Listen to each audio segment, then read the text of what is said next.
Subscribe कीजिए बीना के अवधि गीत चैनल को और बेल आइकन को दबाइए हमारी वीडियो सबसे पहले देखने के लिए। हेलो गाइज, मैं बीना पांडे आपका अपने यूट्यूब चैनल पर स्वागत करती हूँ। आज मैं आप लोगों को एक प्यारा सा विवाह गीत सुनाने जा रही हूँ। आप लोगों को कैसा लगेगा कमेंट बॉक्स में ज़रूर बताइएगा। बेटी के बाबा दुलारी कही बोलावे, लीहे नी जंग बैठाय। बेटी के बाबा दुलारी कही बोलावे, लीहे नी जंग बैठाय। कवन कवन सुख किहु मोरी बेटी, मोरे आगे करहूँ बखान। कवन कवन सुख किहु मोरी बेटी, मोरे आगे करहूँ बखान। खाड़ चिरऊँ जी के भोजन बाबा, कड़ुआई तेल स्नान। खाड़ चिरऊँ जी के भोजन बाबा, कड़ुआई तेल स्नान। सात सुपेती के दासन बाबा, से जिया पे सोएऊँ अकेल।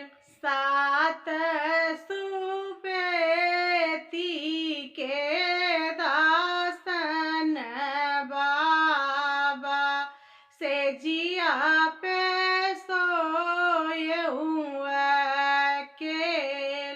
आवऊँ रे नहुआ रे, धावऊँ बरिया, धावऊँ पंडितवा तोरा वेद।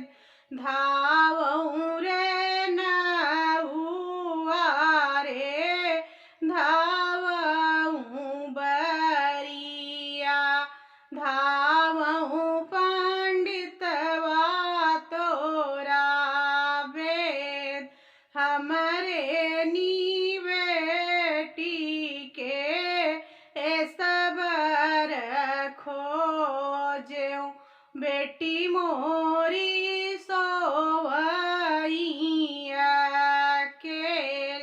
हमरे नी बेटी के ए सबर खोजेऊँ, बेटी मोरी सोवई अकेल। का करई नहुआ रे, तोरी नहुअरिया, का करई बभना तोरा बेद। जो कुछ लिखा बाबा मोरी किस्मतिया, सो कुछ टारी न जा। सरगोड़ी बेटी का करबोयो, नाही जानेऊ तीत की मीठ।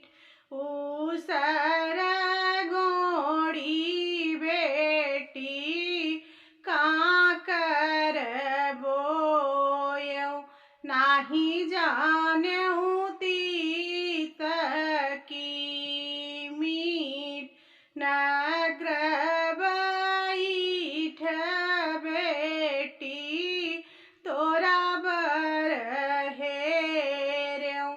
नाही जान्यहु करम तोहार नग्र बैठ बेटी तोरा बर हेर्यो नाही जान्यहु करम तोहार।